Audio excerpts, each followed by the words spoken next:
Hello hi పిల్లలు, WhatsApp ఎలా ఉన్నారు? ఈరోజు పురాణాల్లో ఉన్నటువంటి ఒక అద్భుతమైనటువంటి క్యారెక్టర్ని మీ ముందుకు తీసుకురాబోతున్నాను. అదేమిటంటారా? యమ అంటేనే యమధర్మరాజు. అసలు యమధర్మరాజు ఎవరు, ఆయనకు ఉన్నటువంటి విశేషాలు ఏంటి, అవన్నీ ఇప్పుడు తెలుసుకుందాం. ఓకేనా?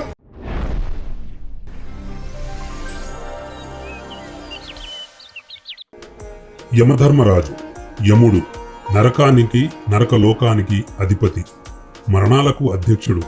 ఇతనే మన పాపపుణ్యాలను, న్యాయ అన్యాయాలను విశ్లేషించి మనకు కర్మ ఫలితంగా తగిన శిక్షలు కూడా విధించేవాడు ఈ యముడే. దాని ఆధారంగానే మానవుల ప్రాణాలు హరించడానికి అతను ఎప్పుడూ ముందుంటాడు.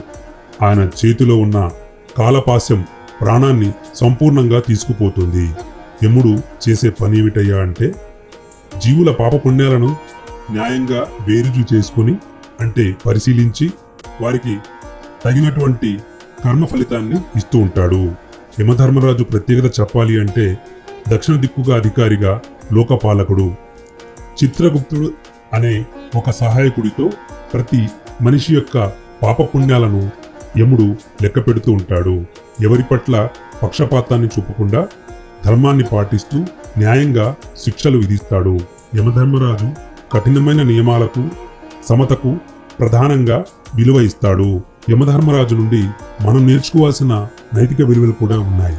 అవేమిటంటే, న్యాయం, సమత, ధర్మాన్ని పాటించడం, పక్షపాతం లేకుండా నడవాలి, ప్రతి మనిషికి కర్మ ఆధారంగానే ఫలితం వస్తుంది, అంటే శిక్షలు ఉంటాయి, మంచి పనులు, పుణ్య పనులు చేసుకుంటే భయపడవలసిన అవసరం లేదు, ధర్మానికి పాలకులం కావాలి, న్యాయాన్ని, కరుణను, నిజాయితీని మన జీవితంలో ఎల్లప్పుడూ ఉండేటట్టుగా మనం నడవాలి, భయాన్ని పక్కన పెట్టి ధర్మాన్ని అనుసరించడం జీవితం యొక్క గమ్యం అని తెలుసుకోవాలి.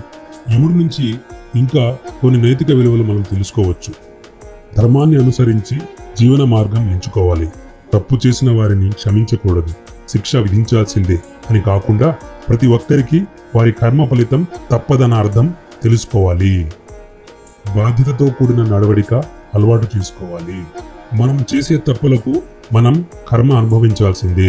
సరైన మంచి పనులు చేస్తే భయపడాల్సిన అవసరం లేదు. కేవలం ధర్మాన్ని, నిజాయితీని ఉన్నతంగా నిలుపుకోవాల్సిన అవసరం ఎంతైనా ఉన్నది.